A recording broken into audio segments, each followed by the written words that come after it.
What is the most valuable corporation of all time? If you said Apple, Amazon, or Saudi Aramco, you are wrong. The true champion of wealth and power died over 2 centuries ago. It was the Dutch East India Company, the VOC. This wasn't just a company. It was a corporate sovereign with an army, a navy, and the power to wage war and mint coinage. Its adjusted wealth makes modern tech giants look like startups. So, we must ask the provocative question our title poses. Why can't any modern tech company, for all its innovation and global reach, match the VOC's terrifying scale of wealth? The answer lies not in technology, but in a ruthless, state-sanctioned monopoly over life, trade, and money itself. The dawn of the 17th century presented the fledgling Dutch Republic with an existential economic challenge. Having just won independence from the Spanish Empire, the new nation's survival depended on breaking into the immensely lucrative spice trade, then dominated by the Portuguese. The problem was one of capital and risk. A single voyage to the Spice Islands of modern-day Indonesia was a multi-year, astronomically expensive gamble, often ending in shipwreck, disease, or piracy. The solution, forged in 1602, was a financial and political innovation of staggering ambition: the Verenigd Oost-Indisch Company, the United East India Company. The VOC's founding charter, granted by the States General of the Netherlands, was a document that blurred all modern lines between corporation and state. It was not merely a business license. It was a sovereign delegation of power. The company was granted a 21-year monopoly on all Dutch trade east of the Cape of Good Hope and west of the Straits of Magellan, essentially half the known world. This finance history monopoly was just the beginning. The charter endowed the VOC with what were traditionally state prerogatives: the right to build fortresses and establish colonies, to maintain its own army and navy, to wage defensive and offensive wars, to negotiate treaties with foreign princes in the name of the Republic, and to administer justice, including the power to arrest, try, and execute. This created a unique entity, a hybrid corporate state, a VOC empire. Its governance reflected this duality. Leadership was vested in the Heren 17, the Lords 17, a board of directors representing the wealthy merchant chambers of Amsterdam, Zeeland, and other cities. These men were not just executives, they were geopolitical strategists. From its inception, the VOC's mission fused profit with projection of power. Shareholders, including many members of the Dutch government itself, expected returns, but those returns were to be secured not through competitive markets, but through exclusive control. The company's first fleet sailed not merely with trade goods, but with soldiers and cannons. Its business plan was conquest, its supply chain was enforced by forts, and its contracts were guaranteed by musket and mortar. This foundational model, where capital aggregation meets sovereign violence, established the brutal calculus that would generate wealth on a scale the world had never seen from a private enterprise. The stage was set not for a trading company, but for a profit-driven colonization machine. While the charter provided the legal framework for empire, the fuel for this ambitious machine was raised through a revolutionary financial instrument that would change the world of economic history forever: the world's first true initial public offering, IPO.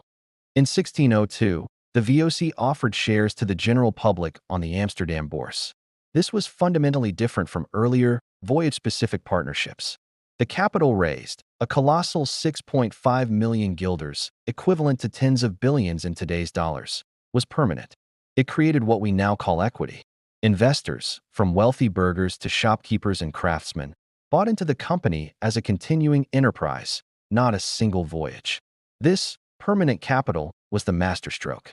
It gave the VOC a staggering war chest that no monarch of the age could easily match, allowing for long-term planning, massive infrastructure projects, and the ability to absorb losses from individual shipwrecks or battles without facing bankruptcy. It created a liquid, secondary market where shares could be traded, giving birth to modern stock market dynamics, including speculative bubbles like the famous Tulip Mania, which was indirectly fueled by the wealth generated from VOC trade. The shareholder structure of the VOC is a critical data point in understanding its unparalleled power. With over 1,800 initial shareholders, it democratized investment in imperialism on an unprecedented scale. This broad base of capital meant the company's interests were deeply interwoven with the fate of the entire Dutch Republic. The government was incentivized to protect it, and citizens saw their personal wealth tied to its success overseas. The VOC didn't just have lobbyists, it had a nation of stakeholders. Furthermore, the company pioneered corporate finance tools we still use. It issued debt and, most crucially, paid regular dividends. However, these dividends were often not in cash, but in kind, in the very spices they monopolized. A dividend payment might be a shipment of nutmeg or pepper, which shareholders would then sell on the open market. This practice directly linked the company's operational success in violent conquest to tangible returns for the Amsterdam public, creating a powerful feedback loop of public support and capital reinvestment. This financial engine, the permanent, publicly traded joint stock company, was the VOC's true core innovation. It was a technology more powerful than any ship or cannon, a machine for aggregating, protecting, and compounding capital on a societal scale, purpose-built to fund a century of corporate expansion. No tech startup series of funding round has ever carried such geopolitical weight. The foundational wealth of the Dutch East India Company was built on a simple, brutal economic principle: artificial scarcity enforced by absolute control. The target was the spice trade, specifically nutmeg, mace, cloves, and pepper. In early 17th century Europe, these were not mere culinary additives. They were luxury status symbols and crucial preservatives, worth, by weight, more than gold. The VOC's strategy was not to compete, but to conquer and corner. Upon arriving in the Bondo Islands, the world's sole source of nutmeg and mace, the company's forces, led by Jan Pietersen Cohen, executed a campaign of startling ruthlessness. The local Bandonese population was decimated, enslaved, or exiled. Indigenous nutmeg trees were systematically destroyed everywhere except on a few islands under direct VOC fortress control, like Run and AI. This was monopoly creation through genocide and ecological manipulation. By controlling the entire point of production, the VOC could dictate global supply, and therefore price, with an iron fist. They established a plantation system using slave labor and imported workers, turning the islands into fortified, company-run farms. The economics of scarcity was meticulously managed. Harvests were calibrated. Warehouses in Amsterdam, the Pakhuizen, were used to withhold supply to inflate prices, and any attempt by competitors or interlopers to trade in the region was met with deadly force. The company's profitability was not a function of market efficiency, but of market extermination. Contrast this with a modern tech monopoly like a social media platform or search engine. Their power lies in controlling access to networks, data, and attention. They face regulatory scrutiny, antitrust lawsuits, and the constant threat of technological disruption. The VOC's monopoly faced none of these checks. Its enforcement mechanism was not a legal patent or an algorithm, but naval broadsides and mass execution. Its regulator was its own board of directors, who were also its chief beneficiaries. The profit margins reflected this unchecked power. At its peak, the VOC could sell spices at markup exceeding 1,000% from cost. This relentless extraction of economic history, wealth from a few small islands, provided the colossal cash flow that funded further expansion, dividends that captivated a nation, and a model of business as war that the company would apply across the Indian Ocean. While the spice monopoly provided the initial engine, the VOC's financial genius lay in its relentless diversification, not into new markets, but into new forms of extraction. Understanding that a single commodity chain was vulnerable, the company evolved into a sprawling, vertically integrated conglomerate. It became a pioneer in global supply chain management 2 centuries before the term existed. In Ceylon, Sri Lanka, it seized control of the cinnamon trade from the Portuguese, adding another priceless spice to its portfolio. In Bengal and the Coromandel coast of India, it established factories, trading posts, to procure silks, cotton textiles, and saltpeter for gunpowder. In Persia, it traded for silk. From its base at the Cape of Good Hope, established as a resupply station, it developed a viticulture and agriculture sector. In Japan, through its confined trading post at Dejima, it was the sole European conduit for trade, bringing out silver and porcelain. In Taiwan, It attempted colonization for deerskins and sugarcane. This was not free trade. It was a coordinated, intra-company network. Textiles from India would be traded for spices in the Indonesian archipelago. Japanese silver would finance purchases in China. The VOC's own fleet, the largest private navy in the world, moved these goods along protected routes, creating a closed-loop commercial ecosystem. This diversification served multiple finance history objectives. It mitigated risk. A crop failure in one region wouldn't cripple the company. It maximized asset utilization. Ships always carried profitable cargoes on both legs of a journey. And it created immense barriers to entry for any potential competitor who would need to replicate not just a route, but an entire global infrastructure of forts, relationships, and military power. The company became a price setter across multiple continents for dozens of commodities. Its business model was, in essence, the systematic identification of price differentials between Asia and Europe and the application of overwhelming force to secure and protect those differentials indefinitely. This transformation from a spice trader to a diversified colonial holding company is what gave the VOC its enduring financial mass, allowing it to weather wars and market fluctuations that would have destroyed a less entrenched enterprise. The most definitive proof that the VOC transcended the bounds of a corporation lies in the two ultimate prerogatives of statehood, the minting of currency and the waging of war. In its Asian domains, the company did not just use money, it created it. The VOC minted its own coins, the dut, the stuver, and most famously, the silver Vossarigsdalder. These coins, stamped with the company's monogram, became the dominant trade currency across the Indian Ocean and the archipelago. This was a monumental financial advantage. By controlling the money supply in its operational theater, the VOC could manipulate local economies' fixed exchange rates in its favor and profit directly from seigniorage, the difference between the face value of the coin and the cost to produce it. It eliminated transaction costs with external currencies and created a powerful tool of economic coercion. Local rulers and traders were forced into the VOC's monetary system, further deepening dependency. This practice of corporate currency is a level of financial integration no modern tech firm can even approach. Imagine if Apple could force all app developers to use Apple dollars purchased exclusively from them. More stark was the company's military and judicial autonomy. The VOC maintained a standing private army of thousands of European soldiers and tens of thousands of locally recruited mercenaries and conscripts. Its navy, at its zenith, numbered over 150 armed merchant ships and 40 dedicated warships, a force superior to many European national navies. This force was not for defense. It was the primary tool for market expansion and monopoly enforcement. The company fought full-scale wars against the Portuguese, the English East India Company, leading to the Amboina Massacre, the Sultanate of Mataram, the Kingdom of Kandy, and countless smaller polities. The VOC Empire conquered Jakarta, renaming it Batavia as its Asian capital. It orchestrated the Makassar War to destroy a competing trading center. These conflicts were not state projects subsidized by taxes. They were corporate ventures funded by shareholder capital and expected to deliver a return on investment. Campaigns were evaluated for their profitability. Would the cost of conquest be justified by the future monopoly revenues? The board in Amsterdam received detailed reports framing military actions as capital expenditures. This fusion of shareholder value with imperial conquest represents the apex of the VOC's financial history model.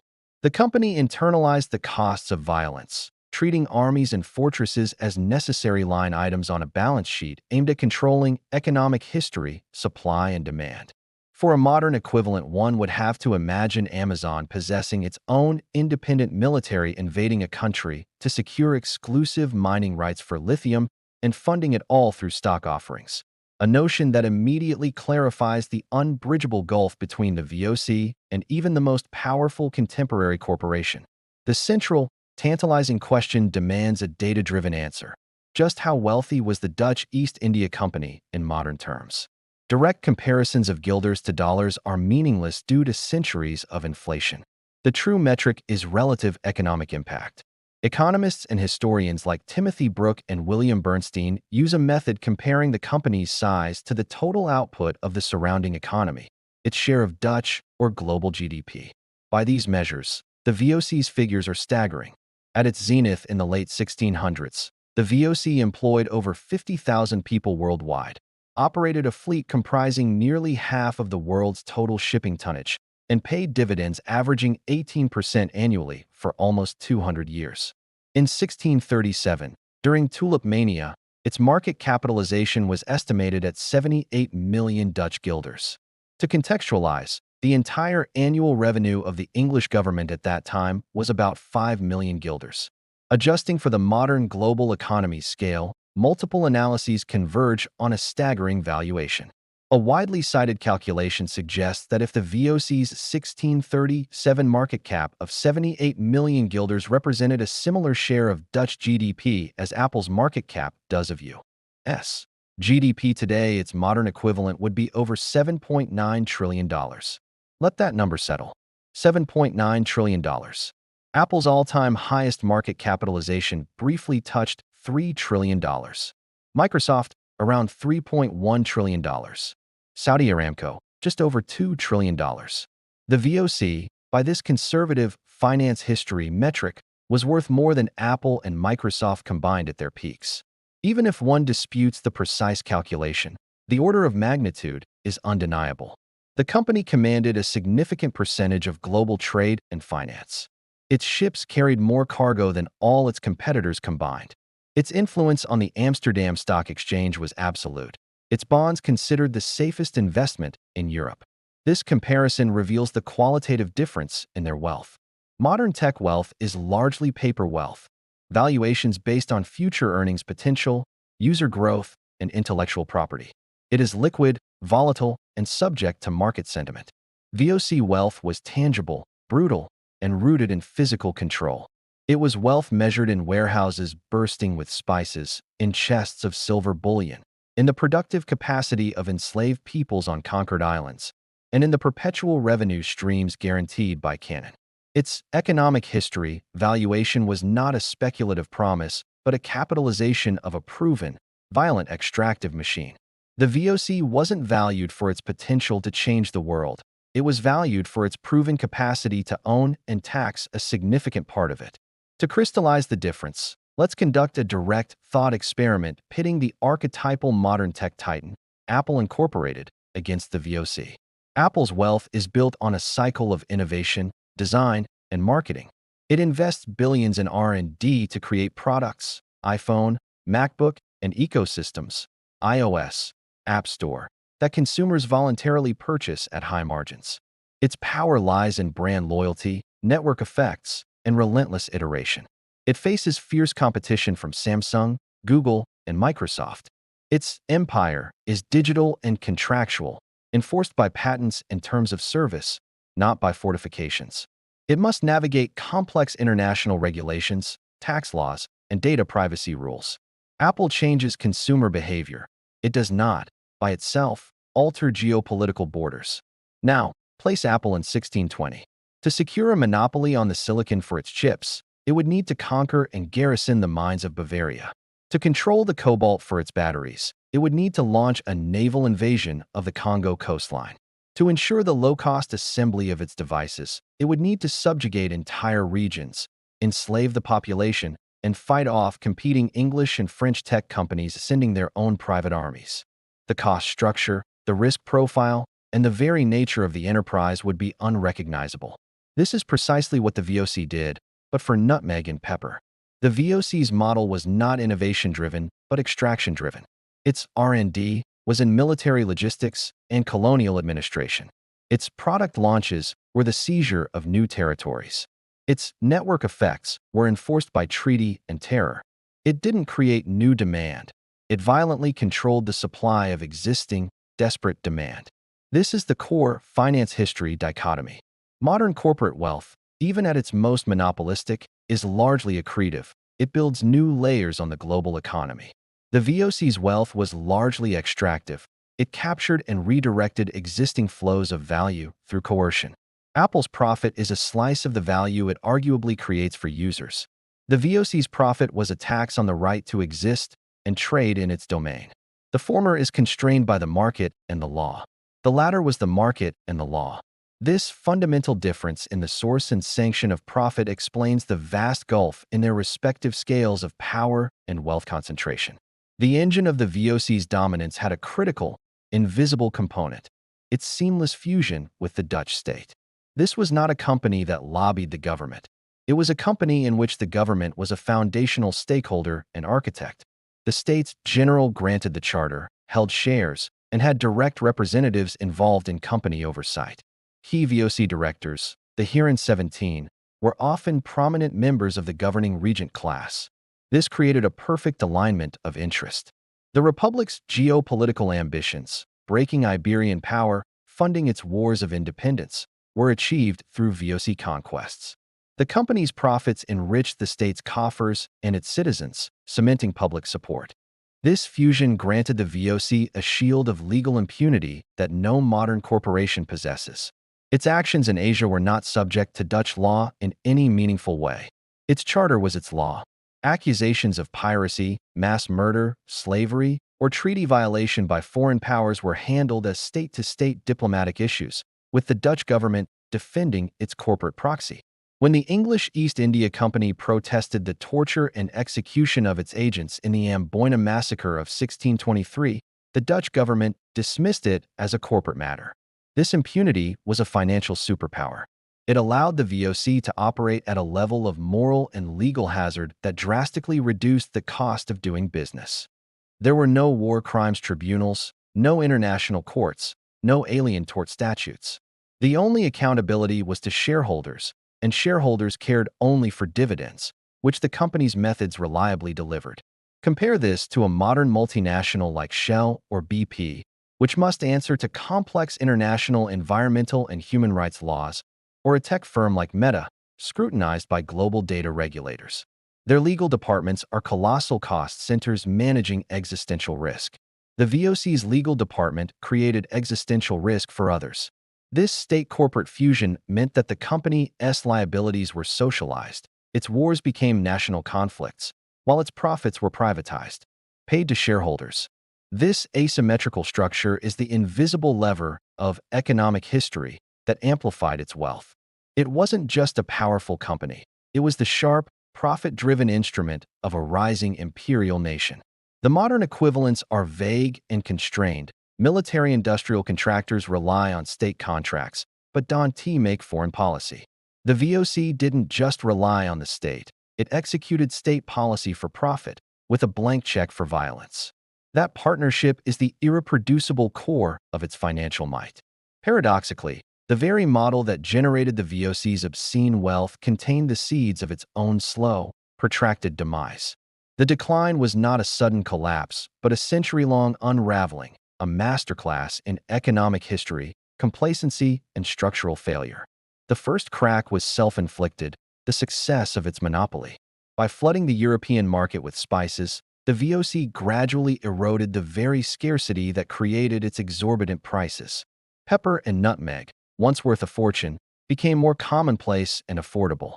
The profit margins, while still healthy, began a long, slow squeeze.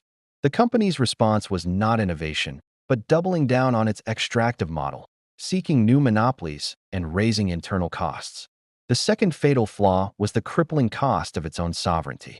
Maintaining a global network of forts, garrisoning troops from Europe, fighting endless small wars, and administering colonies was astronomically expensive. The VOC's bureaucracy, the Binnenlandse Bestuur, became a bloated, corrupt, and inefficient monster. Salaries for officials, kickbacks, and the costs of maintaining a colonial lifestyle for its employees siphoned off profits. The company state became a top-heavy administrative burden. Furthermore, the dividend policy, crucial for shareholder confidence, became a straitjacket. The Huron 17, under pressure to maintain those legendary 18 to 20% annual payouts, began to finance dividends through debt rather than genuine profit, a precarious financial engineering that masked declining operational health. Meanwhile, competition evolved. The English and French East India companies learned from the VOC but adapted. They focused less on costly territorial conquest and more on trade, forming alliances with local powers and operating with leaner, more agile structures. They couldn't match the VOC's peak power, but they didn't need to. they chipped away at its edges.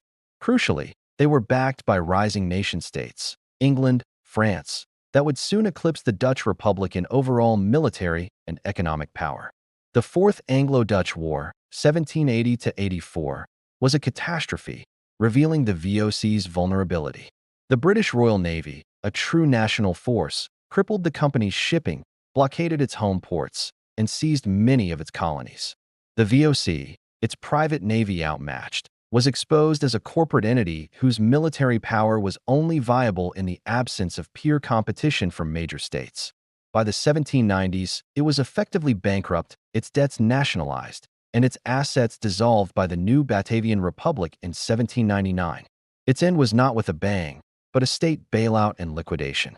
The autopsy of the VOC reveals that its status as history's wealthiest corporation rested on a three-legged stool, an unreproducible trinity of conditions that the modern world has systematically dismantled. Leg 1. State-sanctioned monopoly. The VOC was granted a legal, exclusive right to all Dutch trade in a hemisphere. This was not earned through competitive advantage, but decreed by fiat. Today, antitrust laws, Sherman Act, EU competition law, exist precisely to prevent this level of market concentration. A modern government granting a single company a monopoly over all digital trade with Asia would trigger instant global outrage and sanctions. The very concept is illegal. Leg 2. Delegated sovereignty. The VOC could act as a state, waging war, minting money, making law. The Westphalian system of nation-states that solidified after the 17th century centralized these powers. The modern international order, for all its flaws, is built on the principle that the legitimate use of violence and legal authority belongs solely to sovereign states. A corporation like Google launching a private invasion to secure a lithium mine would be considered an act of war, not a business strategy. The UN Charter, NATO, and international law exist as barriers. Leg 3. Legal and moral impunity. The VOC operated in a world without international human rights law, the Geneva Conventions, the International Criminal Court, or a global free press. Its atrocities were distant, poorly reported, and considered a cost of doing business in savage lands. Today, corporate actions are under a microscope. NGOs, investigative journalists, and social media can expose malfeasance in real time, triggering consumer boycotts, investor revolts, and legal action. The cost of doing business now includes compliance with a vast web of environmental, social, and governance (ESG) standards and anti-corruption laws like the Foreign Corrupt Practices Act. This trinity created a perfect, amoral petri dish for hyper-concentrated wealth generation. A modern corporation can perhaps achieve one of these legs temporarily, a quasi-monopoly like Standard Oil, broken up, or influence state policy through lobbying, or operate in legal gray zones. But it cannot sustainably combine all three. The system has been designed, however imperfectly, to prevent it. The VOC was a creature of a specific brutal moment in finance history. The early era of globalization before the rules were written, when capital could directly rent the coercive power of a state and deploy it globally without oversight. That moment is gone. Therefore, the specific alchemy that created wealth of that magnitude, wealth measured in trillions and built on conquest, is a historical artifact, forever out of reach for even the most ambitious modern CEO. The game has changed, and the highest possible score from the old game stands unchallenged. The Dutch East India Company may have dissolved in 1799, but its financial DNA did not perish. It replicated and mutated, becoming the ghost in the machine of modern global capitalism. Its most direct and profound legacy is the very architecture of the financial world we inhabit. The VOC did not just popularize the joint stock company. It provided the blueprint for the modern multinational corporation. The concept of a legal entity with limited liability for shareholders, perpetual existence separate from its owners, and the ability to raise vast sums of capital from the public. These are the bedrock principles it pioneered on a grand scale. The London and Amsterdam stock exchanges, the engines of subsequent centuries of growth, were built on the liquidity and practices developed to trade VOC shares. Furthermore, the VOC perfected the model of the vertically integrated enterprise, controlling every link in the supply chain from production to shipping to sales. a model later adopted by industrial titans like Carnegie Steel and Ford Motor Company, and refined by today's tech and retail giants like Tesla and Amazon. Its use of debt instruments and complex accounting to manage a globe-spanning operation prefigured modern corporate finance. In a very real sense, every publicly traded company on the S&P 500 is a descendant of the corporate structure the VOC solidified. Yet, its darker inheritances are equally significant. The VOC demonstrated that the most efficient path to extreme wealth was often through the control of a bottleneck resource and the externalization of costs, particularly human and moral costs. While modern firms cannot wield literal armies, they engage in regulatory capture, lobbying to shape laws in their favor, and exploit legal and labor arbitrage by operating in jurisdictions with weak protections.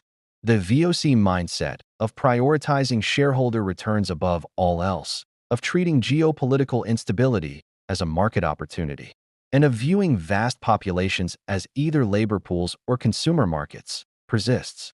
The company's history is a masterclass in financial history that shows how capital, when granted sufficient power, will seek to rewrite or circumvent the rules that constrain it.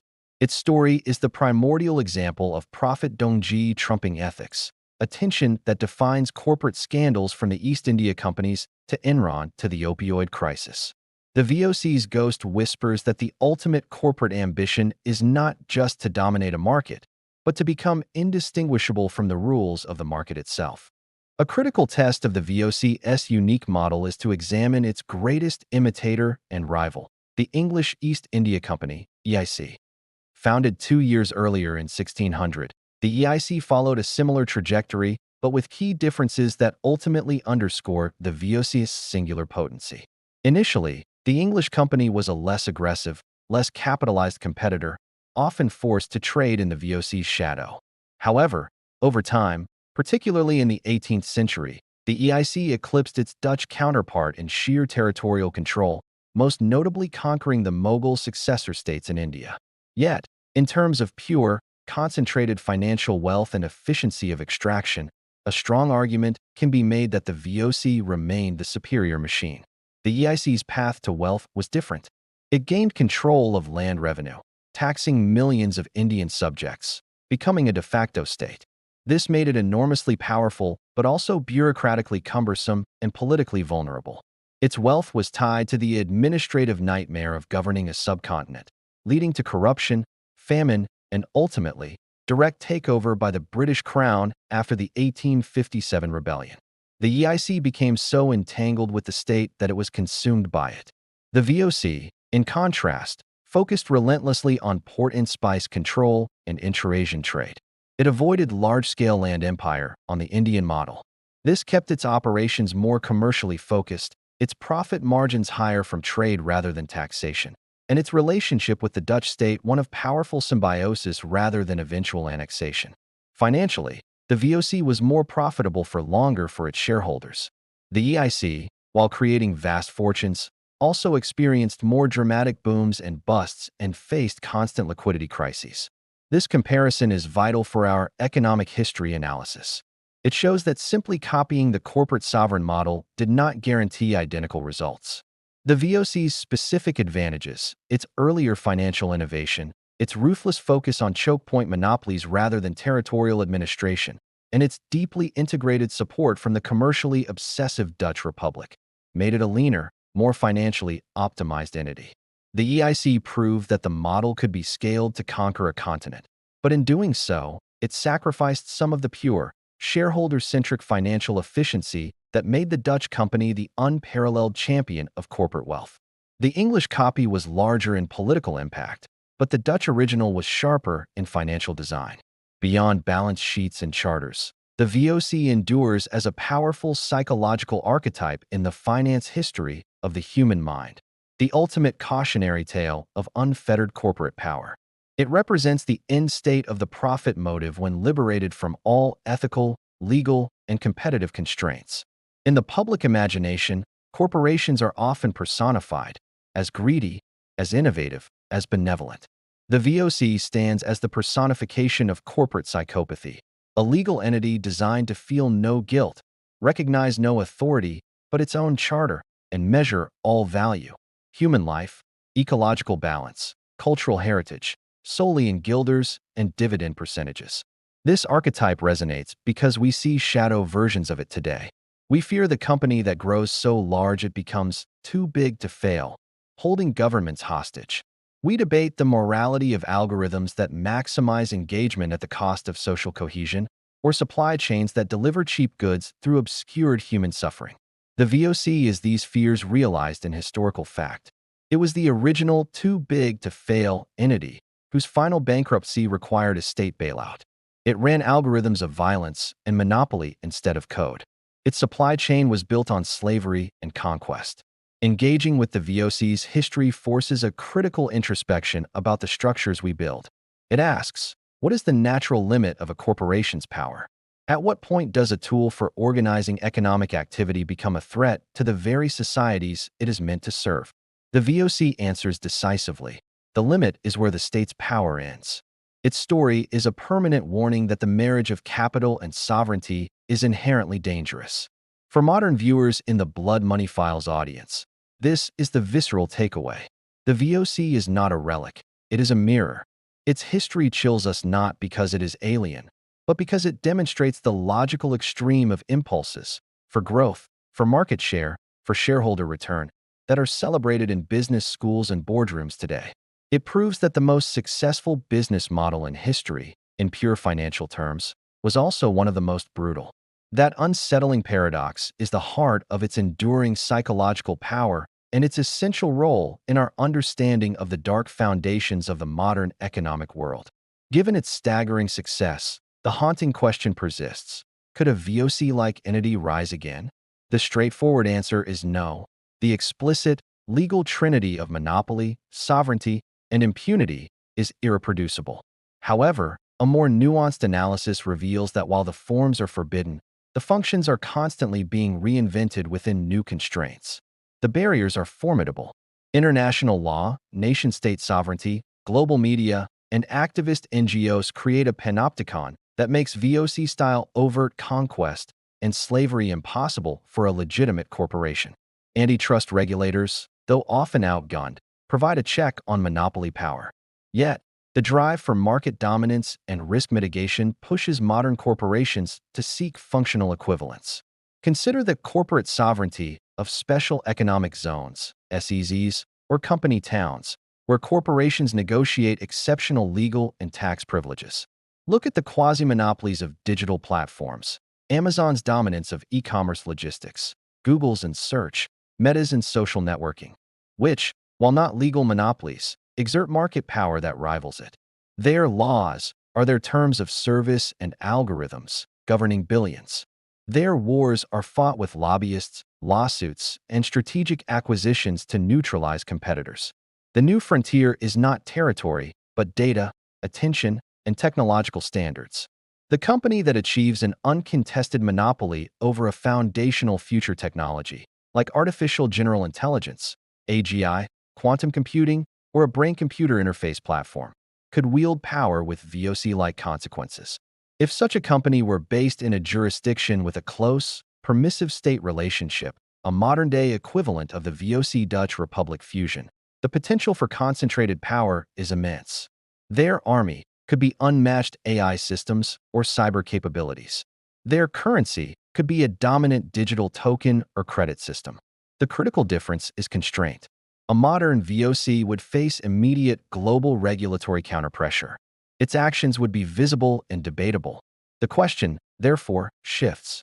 It is not could it happen again in the 17th century form, but are we creating systems where a new kind of corporate power born of digital and biological control, rather than territorial control, could achieve a similar scale of influence and wealth?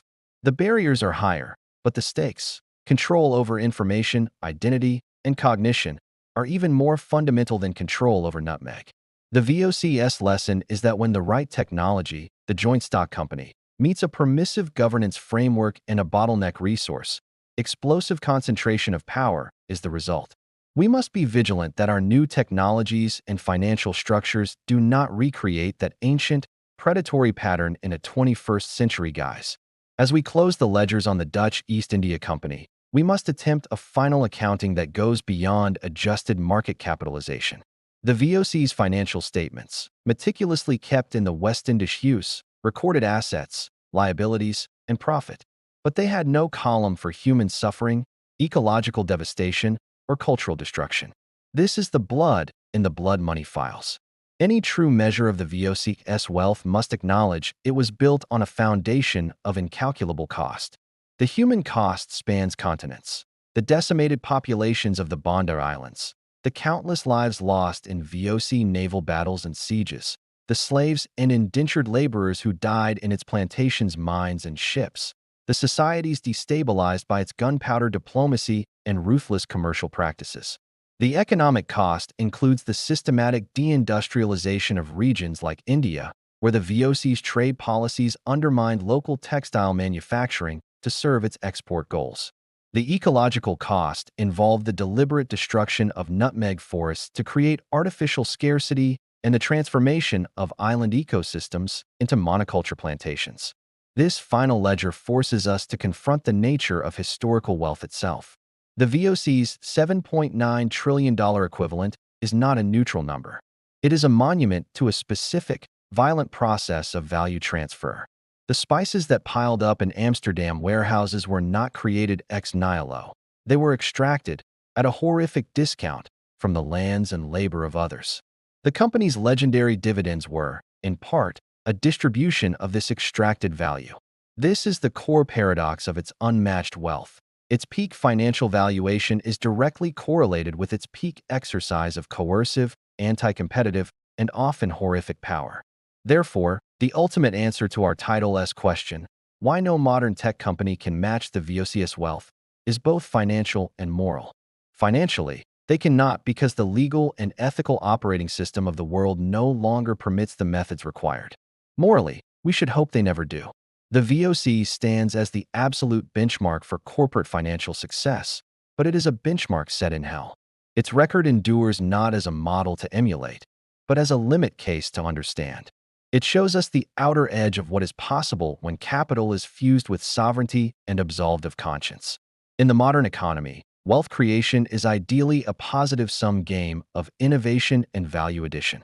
The VOC's history reminds us that the greatest fortunes of the past were often the product of a brutal, negative-sum game of extraction and capture.